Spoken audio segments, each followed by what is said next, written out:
एक बार की बात है। एक हरे भरे जंगल में लियो नाम का एक शेर रहता था, जो जंगल का राजा था। लियो साहसी, समझदार और सभी जानवरों का प्रिय था। सारे जानवर उसे मार्गदर्शन के लिए देखते थे, लेकिन लियो जंगल में अकेला नहीं था। उसके कई दोस्त थे जो जंगल के अलग अलग हिस्सों से आते थे। एक दिन लियो एक चमकती धारा के पास धूप सेंक रहा था। तभी उसकी दोस्त एली हाथी उसके पास आई। सुप्रभात लियो, उसने अपनी सूंड उठाकर कहा। क्या तुम मेरे साथ नदी चलोगे? मछलियां उछल रही हैं और देखने लायक नजारा है। लियो सहमत हुआ और दोनों साथ चल दिए। जैसे ही वे नदी के पास पहुंचे, उन्होंने देखा कि जेर्री जिराफ एक ऊंचे पेड़ की पत्तियां खा रहा था। नमस्ते लियो और एली, जेर्री ने ऊपर से पुकारा। यहां से नजारा कमाल का है। आवाज सुनकर नदी किनारे अपने बिल से हॉपी खरगोश बाहर आ गया।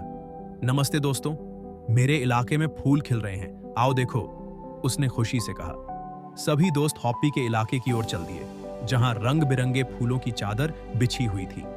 फूलों को निहारते हुए बेला तितली वहां आई और अपने चमचमाते पंख दिखाने लगी।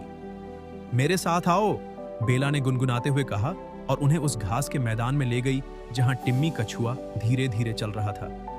धीमी और स्थिर गति से जीत होती है, टिम्मी अपने आप से कह रहा था। हंसते हुए लियो पास ही घास पर लेट गया और टिम्मी की धीमी यात्रा को देखते हुए घास की नरम छुअन का आनंद लेने लगा। फिर दोस्तों ने फुसफुसाते जंगल जाने का फैसला किया, जो झोई झेबरा का घर था। झोई पेड़ों के बीच खूबसूरती से दौड़ रही थी। स्वागत है, मैं आपकी कैसे मदद कर सकती हूँ? झोई ने पूछा। हम जंगल की खोज कर रहे हैं, एली ने जवाब दिया, और हम यह देखना चाहते हैं कि हमारे दोस्त कैसे रहते हैं। झोई ने सहमति में सिर हिलाया और हिनहिनाते हुए कहा, तुम्हें पीटर तोते के पास जाना चाहिए, वह पूरे जंगल के बारे में जानता है।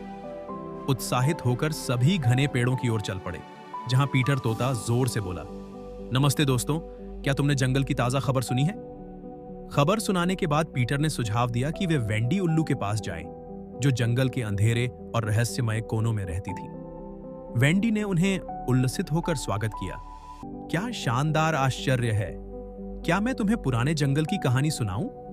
सभी दोस्त वेंडी के पास इकट्ठा हुए और उसकी प्राचीन कहानियां सुनने लगे। ज्ञान से भरपूर महसूस करते हुए उन्होंने वेंडी का धन्यवाद किया और वापसी की यात्रा शुरू की।